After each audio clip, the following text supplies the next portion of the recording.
नमस्ते बच्चों। तो चलिए अपन कंटिन्यू करते हैं from our previous lecture.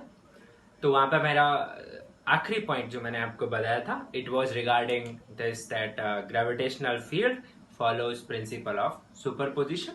So whenever we are asked to find gravitational field due to a group of masses, then what we can do, we can find gravitational field produced by each mass individually, and while doing so we can forget about other masses present there. So one by one we will find the gravitational field of all the masses individually at that point, and then we can vectorially add all those gravitational field to get net field at that point. Alright, और ये जो idea है वो और अच्छे से clear हो जाएगा आपको जैसे जैसे हम चैप्टर में आगे पढ़ेंगे। तो चलिए अब हम बात कर लेते हैं this gravitational field due to different mass configurations. Define तो हमने कर दिया ग्रेविटेशनल फील्ड। तो क्या था ग्रेविटेशनल फील्ड की डेफिनेशन? तो gravitational field at any point p of the space was defined as that if I put any mass, this was test mass, ठीक है, at this point, and this mass is experiencing some force on test mass at this particular point, then the field at this particular point is defined as this force on the test mass divided by mass of the test mass. So this is, ये idea हमने आपके साथ already discuss कर लिया है, और ये जो पॉइंट पी पर जो फील्ड निकाला जा रहा है उसमें टेस्ट मास का कोई रोल नहीं है। ओके, चलिए अब इसको आप ऐसे भी समझ सकते हो, है ना। मान लो किसी आप कहीं का भी एग्जांपल उठा लो, ठीक है, कोई भी स्टेट, या आप अमरावती ले लो, चलो ठीक है। तो अमरावती में कोई मान लो डॉन है, ठीक है, और आप जानना चाहते हैं कि इस डॉन का इस एरिया में कितना स्ट्रेंथ है। तो उसके लिए आप क्या करो, कोई छोटा मोटा डॉन लेके आ जाओ और किसी पर्टिकुलर एक्टिविटी में, मान लो वो डॉन जो जितनी भी दुकानें हैं उनसे हफ्ता वसूली करता है, ठीक है, कि भाई तुम्हारी दुकान पर और कोई अटैक नहीं करेगा तो तुम मुझे पैसे दो। अब कोई नया डॉन आ गया, वो बोलेगा नहीं तुम मुझे पैसे दे दो, कोई अटैक नहीं करेगा। तो उस पुराने वाले डॉन की आमदनी कम हो गई, ठीक है। तो अब तुम्हें ये देखना है कि जो नया डॉन है उसे पुराना वाला डॉन कितना परेशान कर रहा है, ठीक है। वो जो परेशानी वहां क्रिएट हो रही है, ठीक है, उस परेशानी को इस नए डॉन की इन्फ्लुएंस से डिवाइड कर दो, ठीक है। तो आपको पता चल जाएगा कि पुराने डॉन का पर यूनिट नए डॉन वहां पे इन्फ्लुएंस कितना है। तो आपने वहां पे पुराने डॉन का इन्फ्लुएंस निकालने के लिए नए डॉन का यूज किया, बट एज सच पुराने डॉन का इन्फ्लुएंस नए डॉन की प्रेजेंस पे डिपेंड नहीं कर रहा है, ठीक है। बहुत ही वियर्ड सा एग्जाम्पल था, पर यही क्लिक किया मुझे, पर थोड़ा सा ये आप दिमाग में रखिए तो समझ में आएगा। चलो, तो gravitational field due to different mass configurations, और इसमें अपना पहला आता है due to a point mass. और हम ये जो बात कर रहे हैं पॉइंट मास, ठीक है, वो सोर्स मास है, यही प्रोड्यूस कर रहा है ग्रेविटेशनल फील्ड वहां पर। So due to a point mass, तो लेट्स सी। तो चलो मान लेते हैं हमारे पास एक पॉइंट मास है, कैपिटल एम, डेफिनेटली यही सोर्स है, और हम जानना चाहेंगे कि इस पॉइंट मास से किसी भी डिस्टेंस आर पे कोई भी एक पॉइंट पी है। ये पॉइंट मास यहाँ पे जो है वो फिक्स है, और ये पॉइंट पी है जहां हम निकालना चाहते हैं gravitational field due to this point mass. And how will you find the gravitational field? वही डॉन वाला आइडिया सोच लो। तो आपको यहाँ एक नया डॉन लाना पड़ेगा और देखना पड़ेगा नए डॉन पे पुराना डॉन कितना फोर्स लगा रहा है, और इसे नए डॉन की स्ट्रेंथ से डिवाइड करना पड़ेगा। Same here. तो यहाँ पे अपन एक टेस्ट मास ले आते हैं। तो मान लेते हैं अब हमारा एम क्या है, to find gravitational field strength. पर अब अकेला ग्रेविटेशनल फील्ड भी लिखा है, मतलब gravitational field strength due to capital M at point P, ठीक है। तो मैं लिख लेता हूं, let's consider a test mass, ठीक है, a test mass small m at point P, ठीक है। तो पॉइंट पी पे हमने एक टेस्ट मास कंसीडर कर लिया, और वो टेस्ट मास अभी हमने लाके यहाँ पे रख दिया, दिस इज द टेस्ट मास। अब भाई अब सोचा कि ये टेस्ट मास पर सोर्स मास कैसे फोर्स लगाएगा, तो न्यूटन्स लॉ ऑफ ग्रेविटेशन लगेगा पॉइंट मासेस के लिए। तो हमने देख लिया कि this is this is what is force on test mass due to source mass. Yes, then how will you write field at point P due to source mass? ठीक है, मान लेते हैं E, it will be given by force on test mass due to source mass at that point P divided by mass of test mass. बिल्कुल ऐसे ही define है. And what is E? E is what? It is gravitational field of capital M which is source at point P. And मैं वापस हर बार repeat कर रहा हूँ कि ये ग्रेविटेशनल फील्ड की वैल्यू स्मॉल एम पे डिपेंड नहीं करनी चाहिए. ठीक है. अब बाय कूलम्ब्स लॉ हमारे पास क्या, आई एम सॉरी, ये एक्चुअली एक ही जैसे लॉ है तो कभी कभी नाम आ जाता है. So by Newton's law of gravitation, what you know, you can write this force on test mass due to the source mass as, what you can write as, it has G capital M into small m divided by R square and the direction. Yes, you can just associate a direction.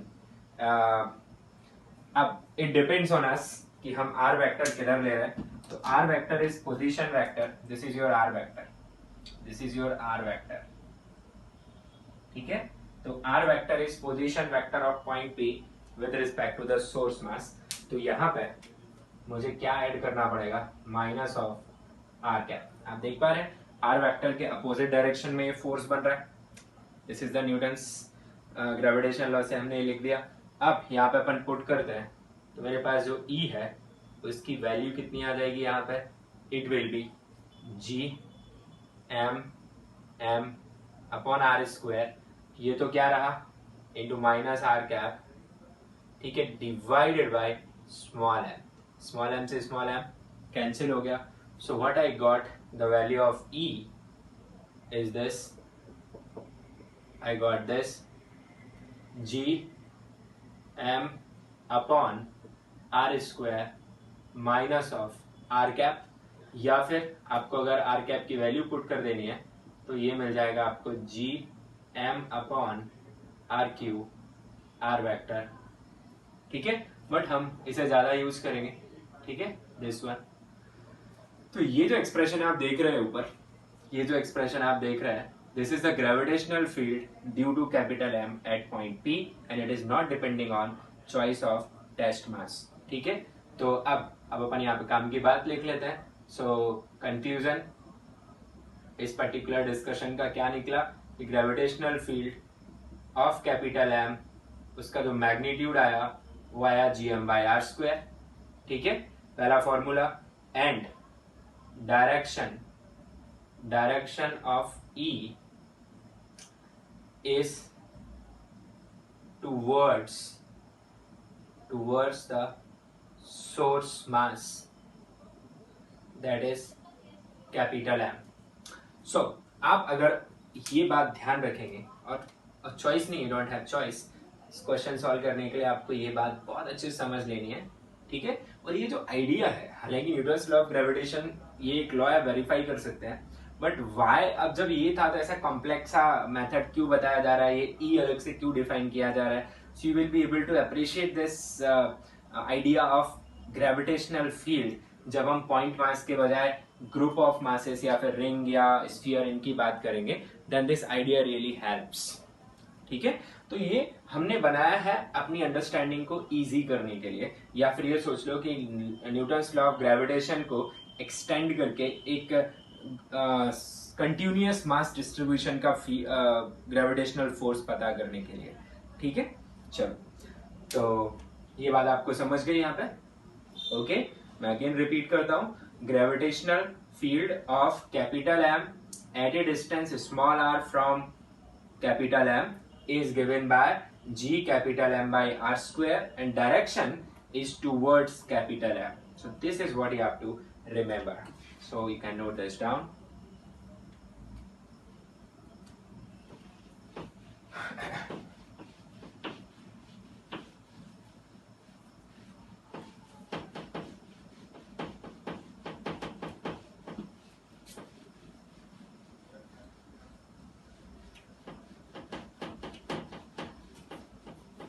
तो चलिए यहाँ पे अपन एक छोटा सा question solve कर लेते हैं।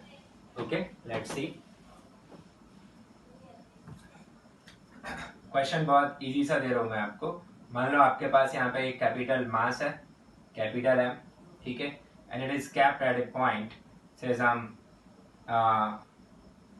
2, 3, 1, okay, and there is few points I am telling. Say there is a point A which is say -1, 0, 1, all in meters, they are position vectors.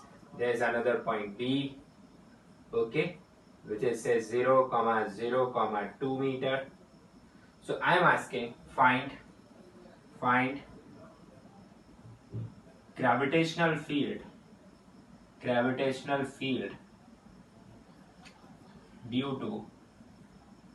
to capital M at points A and B। तो कैसे solve करेंगे इस question को? एकदम easy है, आप लोग फटाफट सॉल्व कर सकते हैं। तो one by one you can understand. So let's see first at point A. तो सबसे पहले फॉर्मूला देखिए क्या जाएगा। तो आप अगर पॉइंट ए पे फाइंड करना चाहते हैं तो आपको आर वेक्टर पहले फाइंड करना पड़ेगा, दिस वेक्टर, ठीक है। तो आप क्या लिख पाएंगे? Field at A, E at A, it will be G M upon this r A, I call it r A square, and direction will be minus r A cap. So vectorial अगर हम बात करें, आप समझ पा रहे हैं? तो यहाँ पे जो ग्रेविटेशनल फील्ड होगा पॉइंट ए पे, सोर्स ये है, तो इस सोर्स की तरफ this will be the gravitational field due to capital M at point A. तो इसकी वैल्यू अपन ने लिख दी, ये आएगी। अब आप आर ए फटाफट फाइंड कर सकते हैं। R A vector it's a displacement vector, you can write final minus initial. इसके कोऑर्डिनेट कितने हैं? -1। तो यहाँ पे आप लिखिए, यहाँ पे -1, -2 आई कैप, प्लस फिर देखो 0, -3 जे कैप, प्लस 1, -1 के कैप, ठीक है। तो आर ए तो ये आ जाएगा आपके पास -3 I cap, -3 J cap and 0 K cap. So this is what you got the R A vector.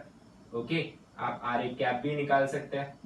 तो R A cap will be just this vector, R A vector divided by mod R A. आपको mod word लेना तो vector का इतना आता ही है, तो ये हो जाएगा -3 I cap, -3 J cap divided by 3√2, ठीक है। यू कैन कैंसिल आउट 3, ठीक है। It will come out to be -i cap -j cap divided by √2। So this is r A cap. तो फाइनली आप अपना आंसर क्या कर सकते हैं यहाँ पे? Gravitational field at A, E A, it will be equal to this minus of gm by r square. And what is r square? What is mod of ra? You can check what is mod of ra. It is 3√2 आता है सबको, 3 square plus 3 square का square root.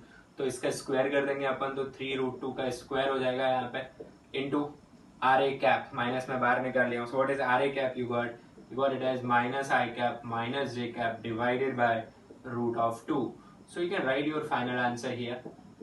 EA is equal to minus becomes plus GM divided by 9 into 2, देख लीजिए 18 हो जाएगा ये, into so √2, so 18√2 I cap plus J cap।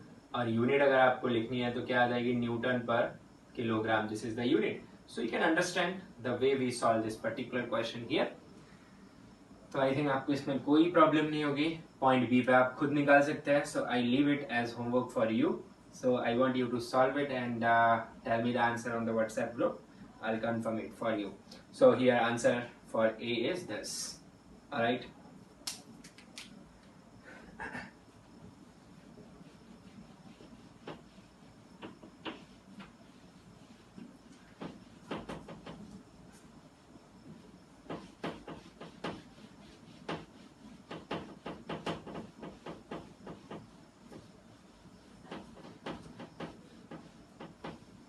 Now let's talk about graph of gravitational field। तो इसे आप ऐसे क्वेश्चन भी ले सकते हैं, ऐसे कॉन्सेप्ट भी ले सकते हैं, ठीक है। मैं आपका ये क्वेश्चन करा रहा हूँ, but it's a kind of concept for you, तो इसे आप ध्यान भी रखेंगे।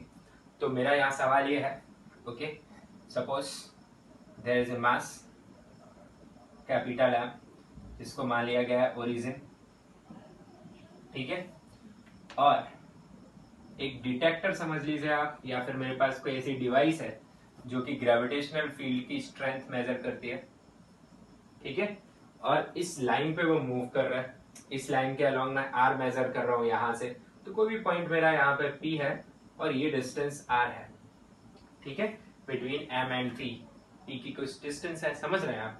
तो मैं लिखने जा रहा हूं plot gravitational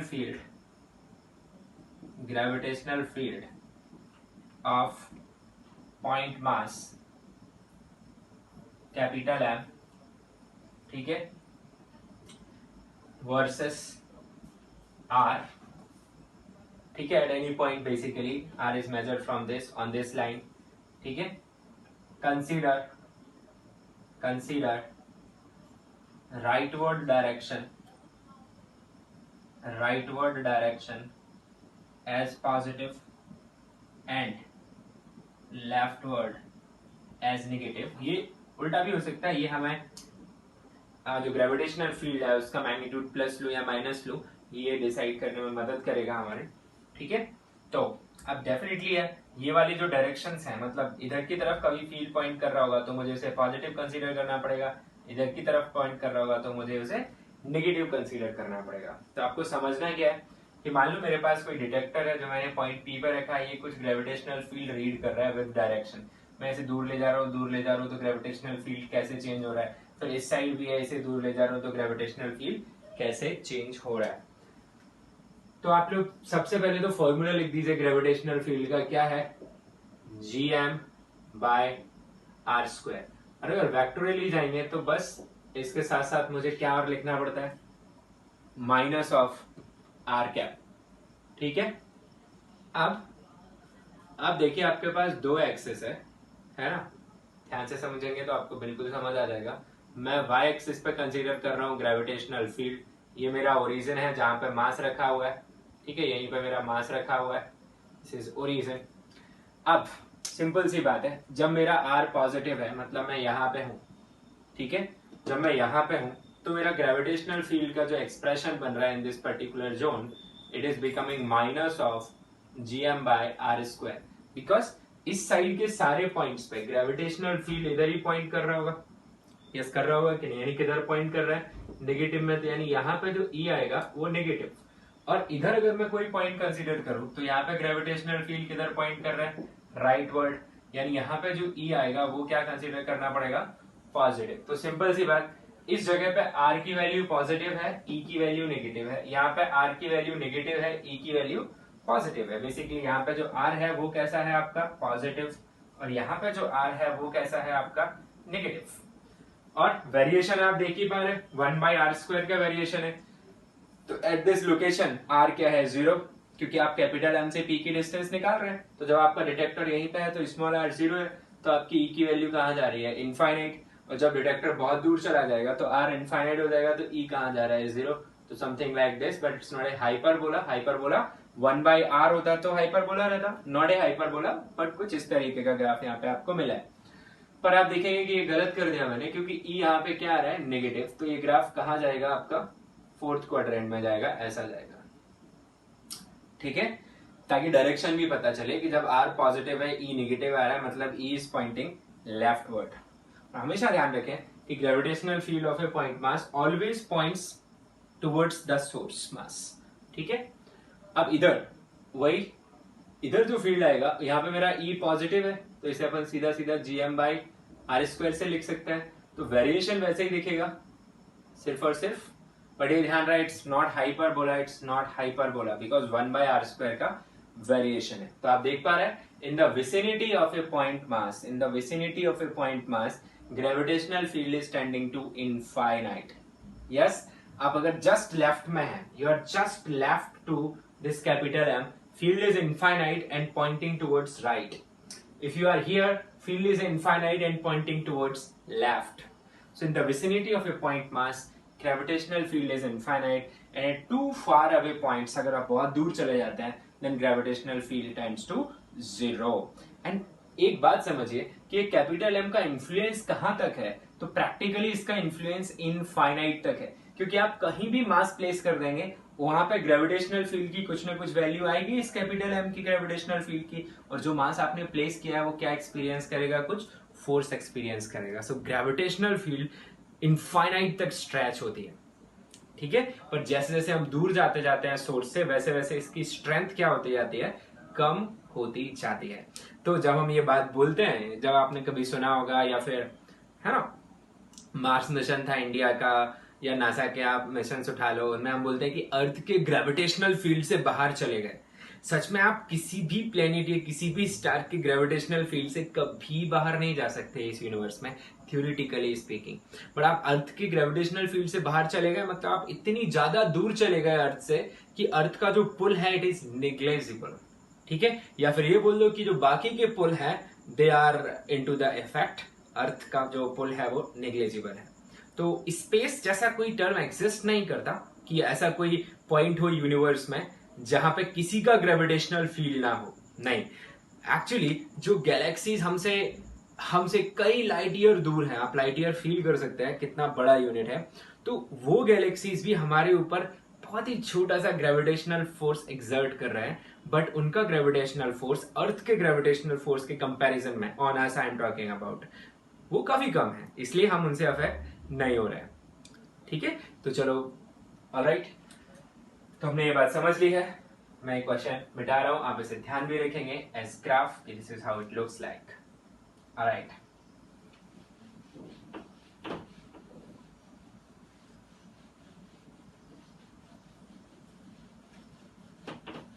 Let's try to plot the same kind of graph for two masses. Suppose मैंने दो मास एक साथ रख दिए अलग अलग लोकेशन पे, तो फिर उस स्पेस का ग्रेविटेशनल फील्ड कैसे चेंज होगा, कैसे वेरी करेगा, ये समझते हैं अपन। देखिए, so next question same type का, plot E versus R, same consider करना है, rightward positive, leftward negative, ये मानते हुए आपको ग्राफ प्लॉट करना है। कॉन्फ़िगरेशन मैं जो आपको दे रहा हूं यहाँ पे, फर्स्ट वन इज दिस, आपके पास एक कैपिटल एम मास है, ठीक है, और उससे कुछ d डिस्टेंस पे दूसरा मास भी है कैपिटल एम का, और ये जो डिस्टेंस है वो d है, ठीक है, it is given to e, दोनों ही सोर्स हैं, ठीक है। तो और इसी लाइन पे क्या है, आपका डिटेक्टर है ना, जो ग्रेविटेशनल फील्ड मेजर कर रहा है। तो ये लाइन स्ट्रेच हो रही है दोनों साइड, अब कहीं ना कहीं ओरिजिन लेना है, तो मैं आपको दे रहा हूं कि ये वाला जो है उसे आप ओरिजिन ले लीजिए, यानी आर आप यहां से मेजर करेंगे, ठीक है। तो आपको ग्राफ प्लॉट करना है कि आर को आप कहां से कहां तक वेरी करा रहे हैं, माइनस इनफाइनाइट से प्लस इनफाइनाइट तक। आप यहां देख रहे हैं, आप यहाँ पे टेस्ट मास रखे, तो यहाँ पे ये वाला एम बी प्रोड्यूस करेगा, ये वाला एम बी प्रोड्यूस करेगा, इसको मैं थोड़ी देर के लिए 1 बोल दे रहा हूँ, इसको मैं थोड़ी देर के लिए 2 बोल दे रहा हूँ। This is first mass, second mass. तो at any point first mass will produce some gravitational field, second mass will also produce some gravitational field, and net field will be given by the resultant of both at all these points, ठीक है। तो let us see how to plot the graph, alright। उससे पहले directions check करते हैं। In this zone, ये जो left most zone है, दोनों के लेफ्ट में आ रहा है, यहाँ पे 1 के फील्ड की डायरेक्शन कैसी होगी, 1 के फील्ड की डायरेक्शन होगी ऐसी, टुवर्ड्स 2 के फील्ड की डायरेक्शन भी होगी ऐसी। पर यहाँ का कोई भी पॉइंट उठा लो इन दिस जोन, आप देख पाएंगे कि जो E1 है वो स्ट्रेंथ में ज्यादा स्ट्रांग होगा एज कम्पेयर टू E2, क्योंकि यहाँ के किसी भी पॉइंट की 1 से प्रॉक्सिमिटी या जो डिस्टेंस है वो कम है और 2 से ज्यादा है। डिस्टेंस जितनी ज्यादा रहेगी सोर्स से पॉइंट की, उतना कम ग्रेविटेशनल फील्ड प्रोड्यूस कर पाएगा। तो यहाँ पे हमने क्या डिसाइड कर लिया कि दोनों फील्ड राइट वर्ड में है, दोनों ऐड होंगे, मतलब इस जोन में कहीं ऐसा पॉइंट नहीं मिल सकता जहां नेट फील्ड क्या आ जाए, 0। Now let's talk about the rightmost zone। तो 1 टुवर्ड्स, तो 1 का जो फील्ड है वो इधर पॉइंट कर रहा होगा, इधर कोई भी पॉइंट उठा लो, कोई भी पॉइंट इस पर्टिकुलर साइड में राइट मोस्ट में। 2 का फील्ड भी एंटायरली यही पॉइंट कर रहा होगा, है ना। और इस साइड में आपका जो E2 है वो स्ट्रेंथ में बड़ा होगा E1 से, क्योंकि इधर के जो पॉइंट्स हैं उनकी प्रॉक्सिमिटी 2 से कम है, यानी 2 के ज्यादा पास में है और 1 से दूर है रिलेटिवली। अच्छा, यहाँ भी फील्ड ऐड हो रहा है, तो यहाँ पे आपका जो नेट फील्ड आएगा, जो ई आप बात कर रहे हैं, तो ई एट एनी पॉइंट आप लिखोगे कैसे? E at any point you will write it like vectorially E1 plus E2. Yes, this is the idea here. But in this scenario, यहाँ पर जो आपका नेट फील्ड आने वाला है, यहाँ पे जो E आने वाला है आपका, वो पॉजिटिव आने वाला है, क्योंकि दोनों ही पॉजिटिव है, पॉइंटिंग टुवर्ड्स राइट। यहाँ पे जो आपका नेट फील्ड आने वाला है वो नेगेटिव आने वाला है, क्योंकि दोनों ही नेगेटिव है और ऐड हो रहे हैं। But one thing is very sure कि यहाँ ऐसा कोई पॉइंट नहीं होगा जहां पे E कभी जीरो हो जाए, तो यहाँ पे E कभी जीरो नहीं होगा नेट फील्ड। वैसे यहाँ पे भी कोई ऐसा पॉइंट नहीं है जहां पे E नेट जीरो हो जाए, क्योंकि ये कैंसिल आउट ही नहीं कर रहा है। ठीक है, now in between let us see in between one का जो फील्ड है हमेशा वन की तरफ पॉइंट करेगा, ग्रेविटेशनल फील्ड। टू का जो फील्ड है वो हमेशा किसकी तरफ ही पॉइंट करेगा? टू की तरफ। So yes, in between zones में आप चेक कर लीजिए कि दोनों के फील्ड एक दूसरे को क्या कर रहे हैं? अपोज कर रहे हैं। तो ये क्या भी कर सकते हैं? कैंसिल आउट भी कर सकते हैं, अगर इनके मैग्नीट्यूड क्या हो जाए? सेम। अब फील्ड का मैग्नीट्यूड किस पर डिपेंड करता है? G M by r square. M तो मैंने दोनों के सेम दे दिए, तो ऐसा पॉइंट जो कि दोनों से इक्वल डिस्टेंस पे हो, which will be the mid point between them, वहां पे दोनों के फील्ड क्या कर देंगे?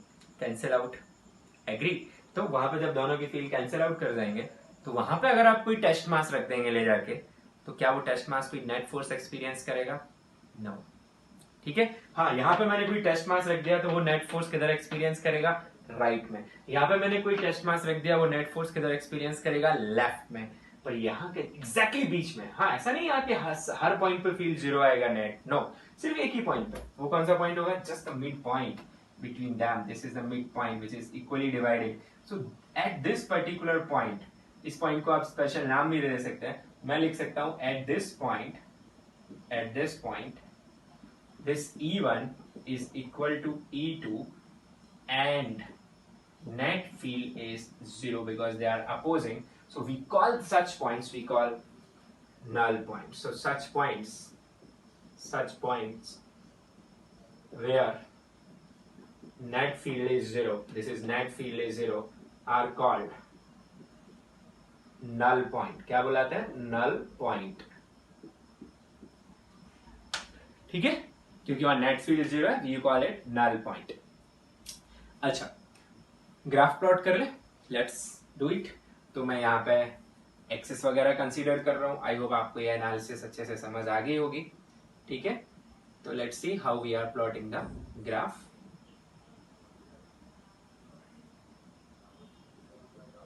तो ये आपकी फील्ड है y एक्सिस पे, इधर मैंने डिस्टेंस ले रखी है। ये जो पॉइंट है ये ओरिजिन है, मतलब ये आपका फर्स्ट मास है, this is your first mass here and here is your second mass. Alright. अच्छा, एक मुद्दा जरूर आप ध्यान में रखें कि कोई भी मास हो उसकी विसिनिटी में, उसके जस्ट पास में उसी का फील्ड डोमिनेट करेगा, तो और वो कितना जाएगा? Infinite. So take understand that point. अब ध्यान से समझते हैं, 1 के राइट में और 2 के भी राइट में, यानी इस पर्टिकुलर जोन में E कैसा है? पॉजिटिव। वेरिएशन वैसे ही आएगा, मास की प्रॉक्सिमिटी में पॉजिटिव है, तो आपका जो ग्राफ है वो इस तरीके से दिखाई देगा यहां पर।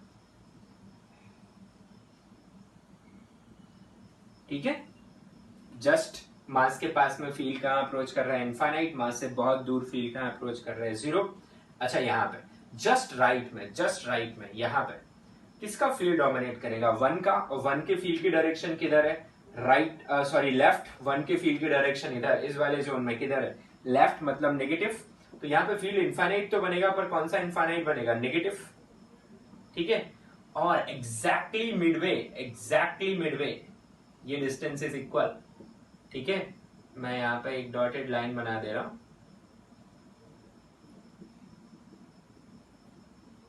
यहाँ फील्ड जीरो हो जाएगा, सो graph will go like this. I am sorry,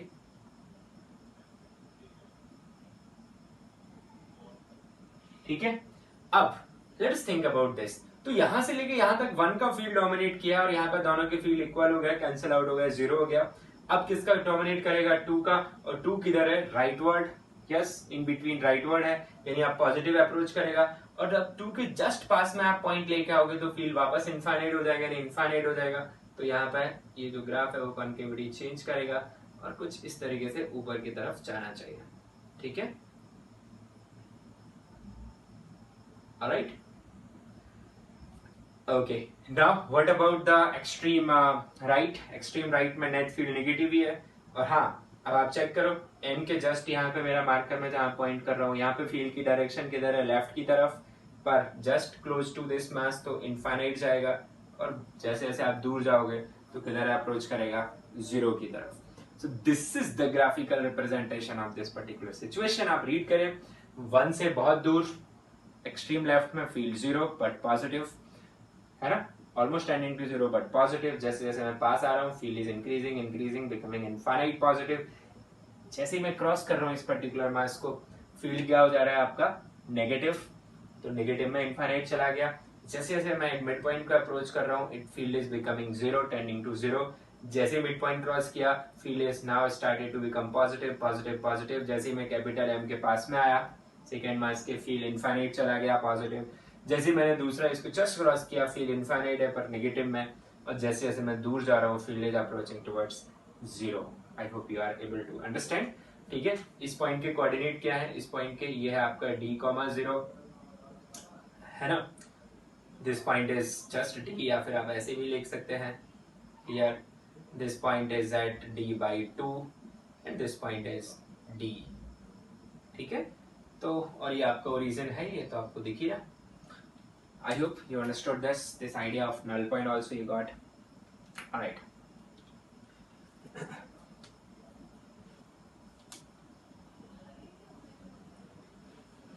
अब मैं थोड़ा सा चेंज कर रहा हूं, ये जो आपके मासेस हैं इनकी वैल्यू डिफरेंट कर दे रहा हूं मैं, ठीक है। लेट्स चेंज द वैल्यू,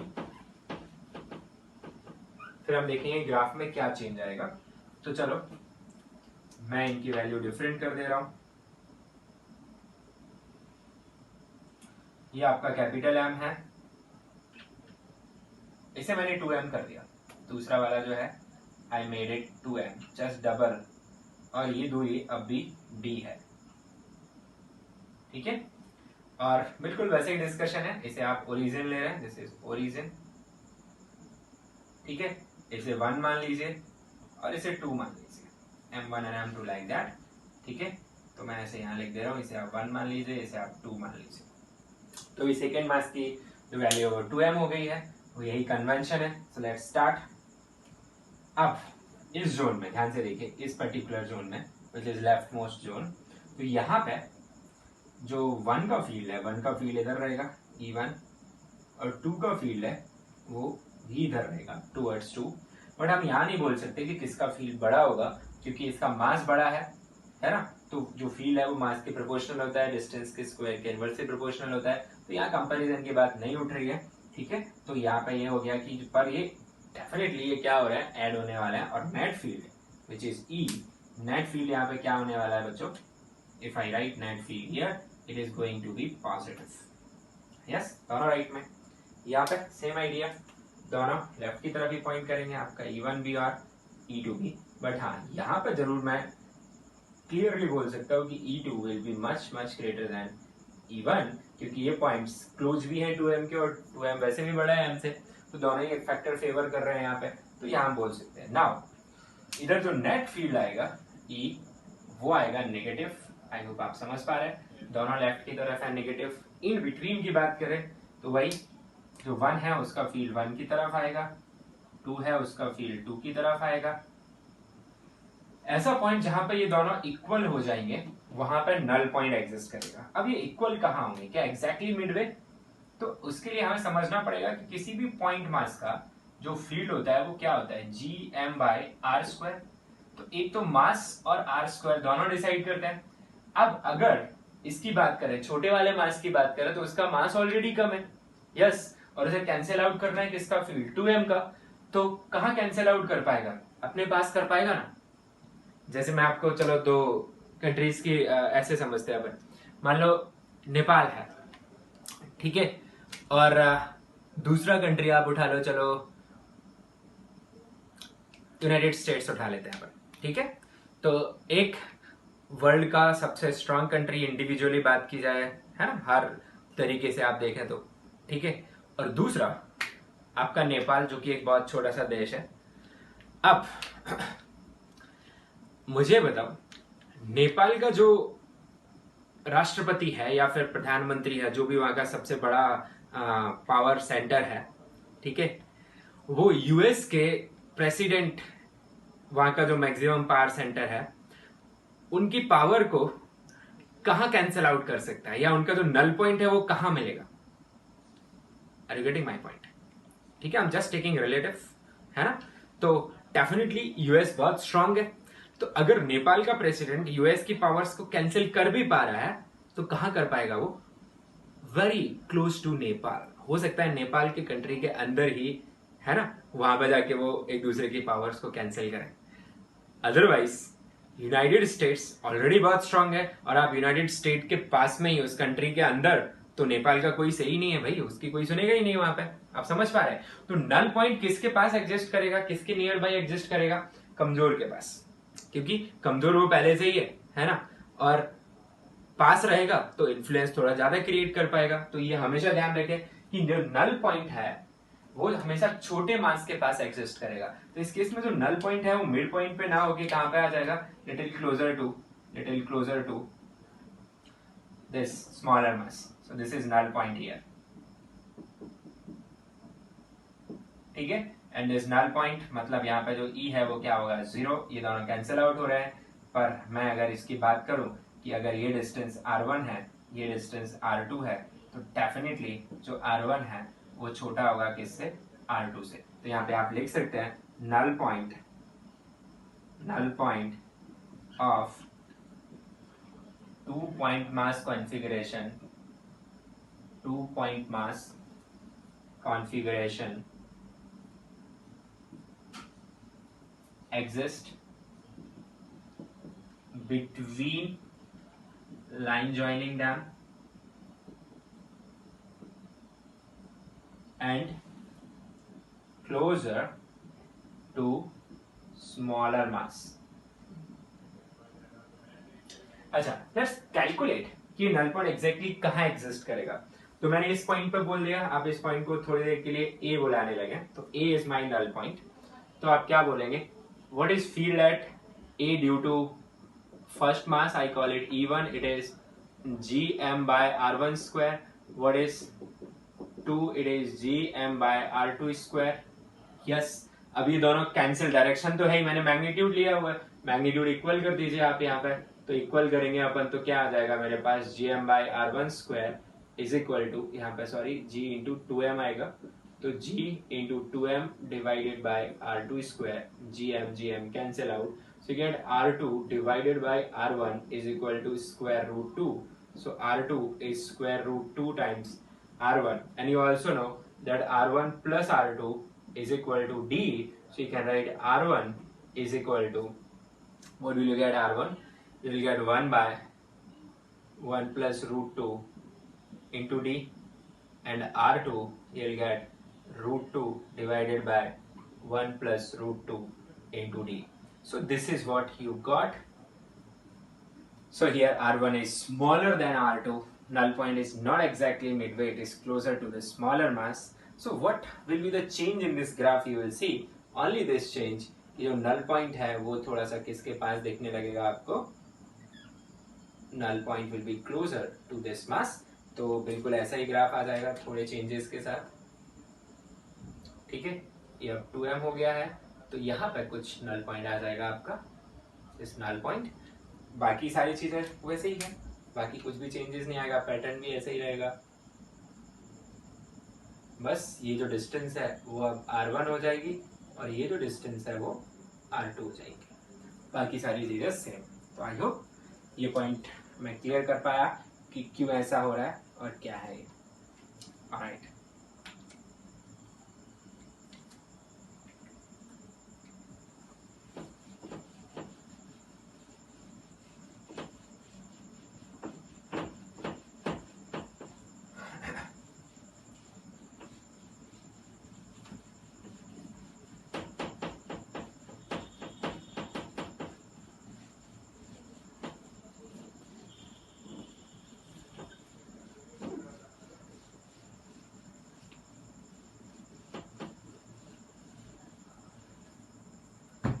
चलिए तो हम बढ़ते हैं अगले क्वेश्चन की ओर। Let's see.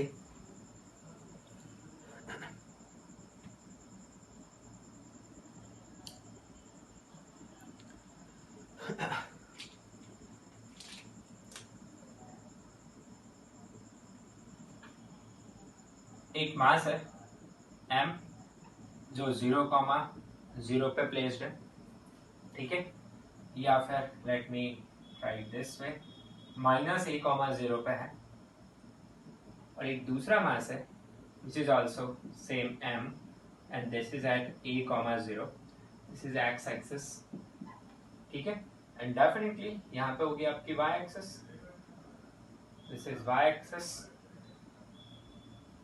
alright, these masses are fixed, they are fixed,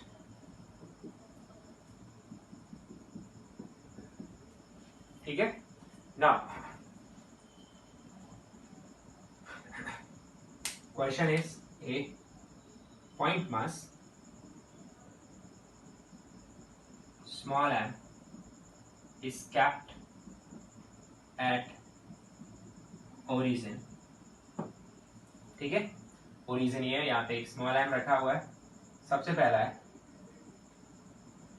find net force, या फिर मैं ये पूछ लेता हूँ आपसे, is small m in equilibrium,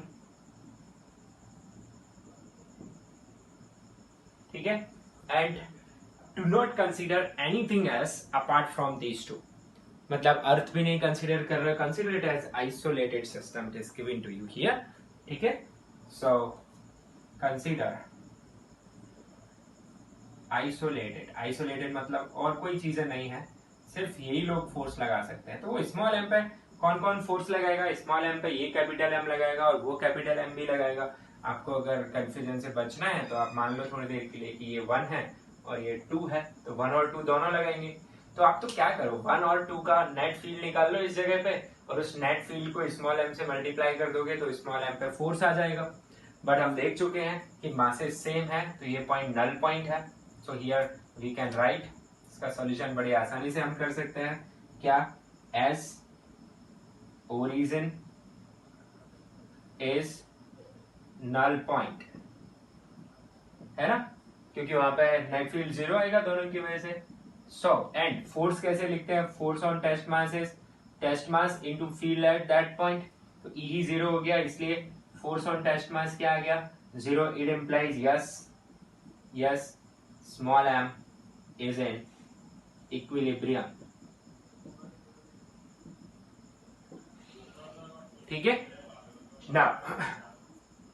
दूसरा पार्ट जो मैं आपसे पूछना चाह रहा हूं कि अब यहां पे आपने स्मॉल एम प्लेस तो कर ही दिया, ठीक है, ओके,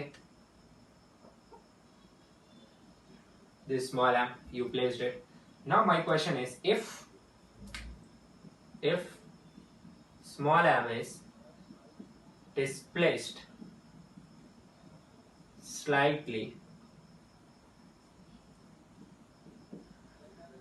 along x-axis,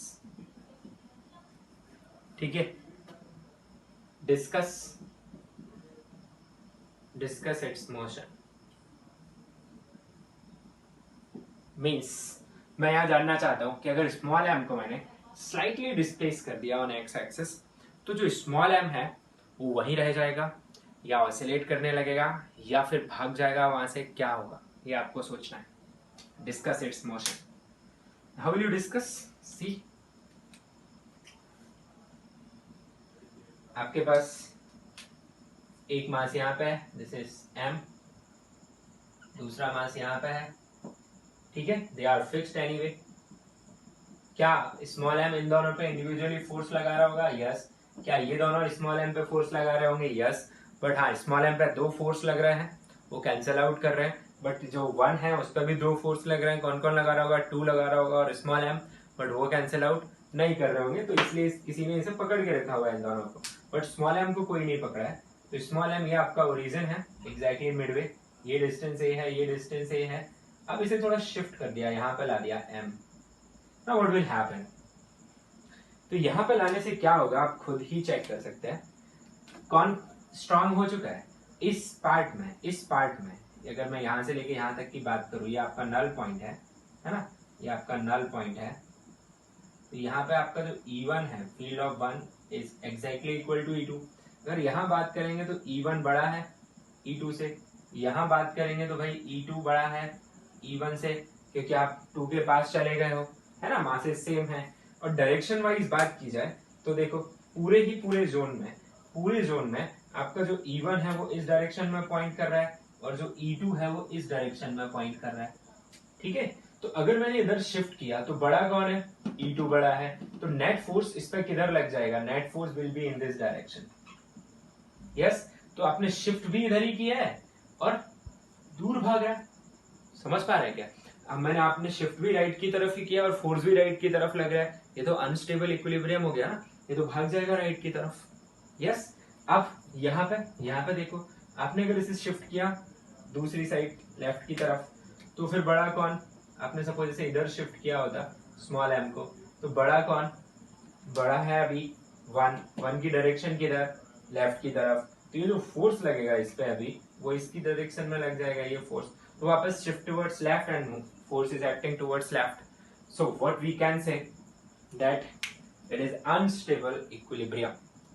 ठीक है, सो ये say that small m here small m will fly away। आप लिख लेना, मैं लिख नहीं रहा हूँ। इसका आंसर क्या आएगा, अगर मैंने स्मॉल m को डिस्प्लेस किया slightly on x axis then it will fly away। It is in unstable equilibrium if you shift along x axis। Alright, now next third part is same, if it is slightly displaced along y axis then also discuss its motion, and if it is oscillation then find time period of small oscillations। so write down मैं बोल रहा हूँ आपको ये note करने के बाद। ठीक है, if small m is slightly displaced along y axis then discuss its motion।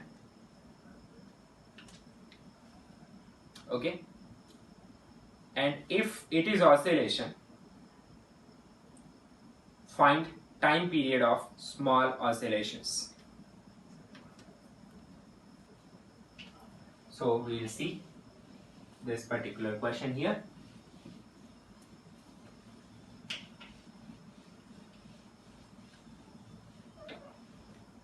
see, तो आपने इसे डिस्प्लेस किया y एक्सिस की तरफ, तो आपने इसे यहां पे ला दिया, सपोज यहां पे। First we discuss what is going on.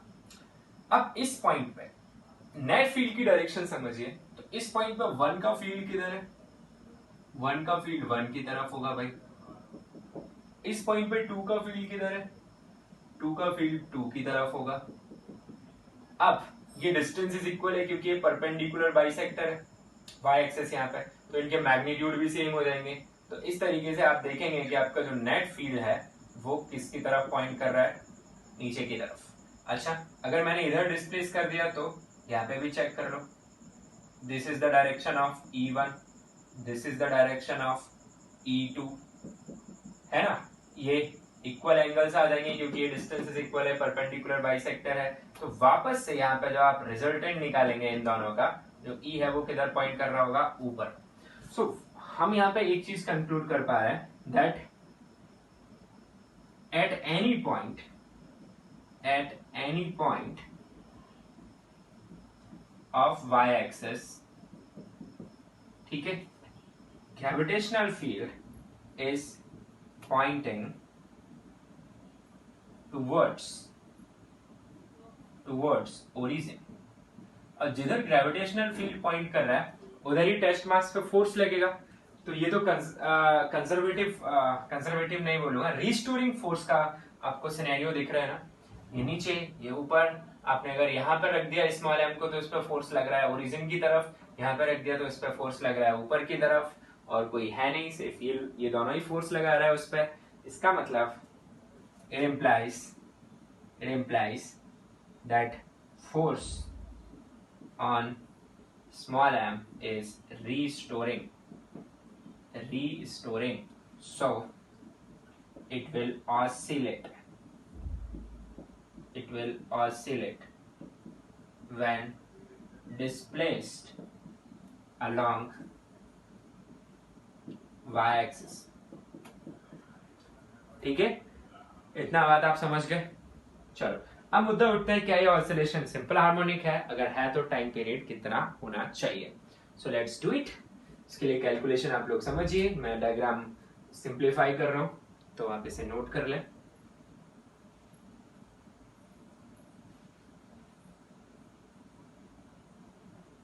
So now I'm doing the calculation of this field in terms of giving numbers for us. See the calculation.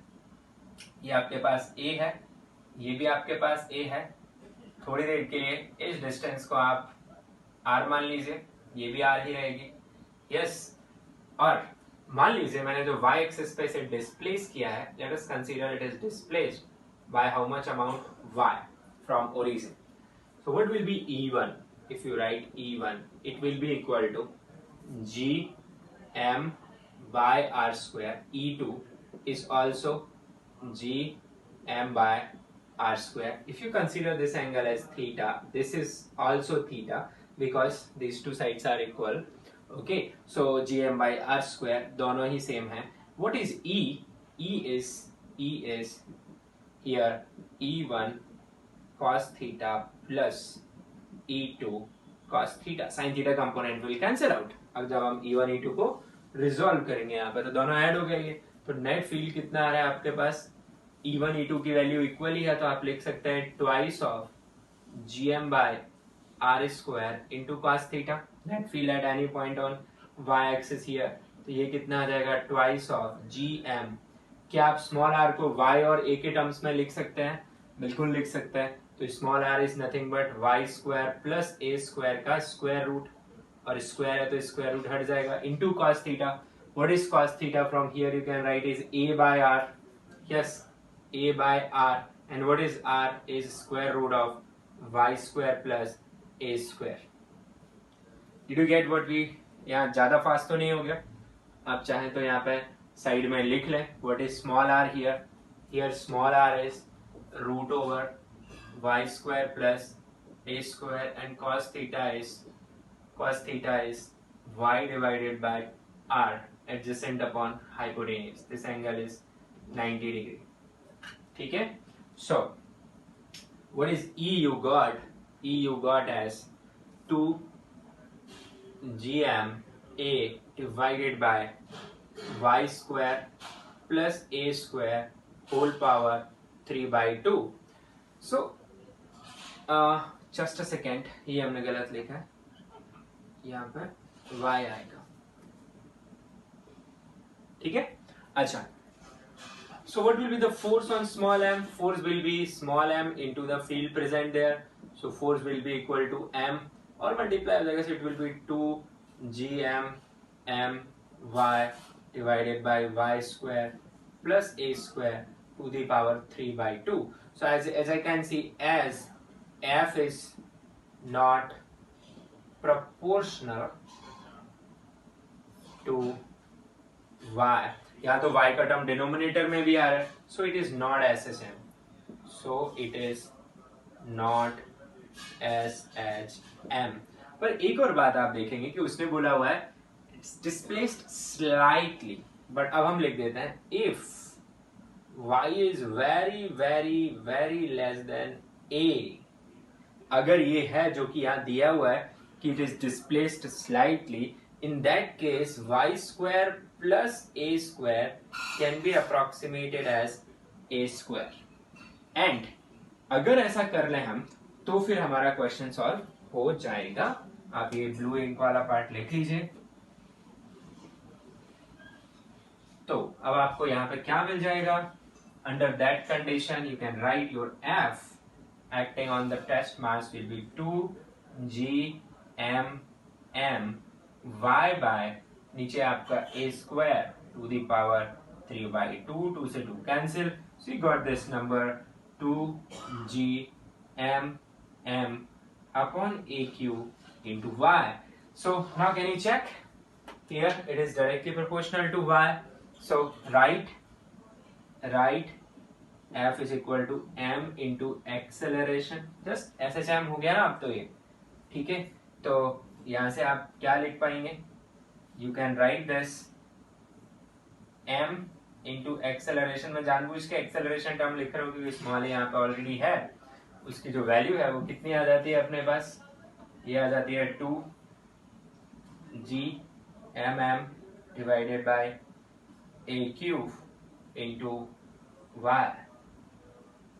Yes, m से m cancel. What is the acceleration term you get? You get 2gm divided by a cube into y. Now see the direction also. मैं यहाँ पे ध्यान से देखो, आपने इसे displace किया था ऊपर की तरफ और फोर्स कहाँ लग रहा है? नीचे की तरफ. तो अगर आप वेक्टर सिंबल यूज करना चाहें तो यहाँ पे आपको एक माइनस भी लगा देना चाहिए. तो अब आप देख सकते हैं this is something like acceleration is equal to minus of omega square y. So it is SHM. Yes, and what is time period of this SHM? Is this time period? You can simply write omega is this number root of 2gm by aq. Can you check? And time period it will be 2 pi root of aq by 2gm. अब direct भी कर सकते थे root of m by k से, है ना? So this particular term is playing the role of k, f equal to ky, है ना? तो root of m by k, और m किसका था? टेस्ट मास का, तो स्मॉल m कैंसिल हो जाता था. आप डायरेक्ट भी कर सकते थे. तो यहाँ पे जो टाइम पीरियड है वो कितना निकल के आएगा आपके पास? 2 pi square root of aq by 2 gm. So this is a wonderful question involving idea of SHM with the idea of gravitational field. Yes, so you can note this.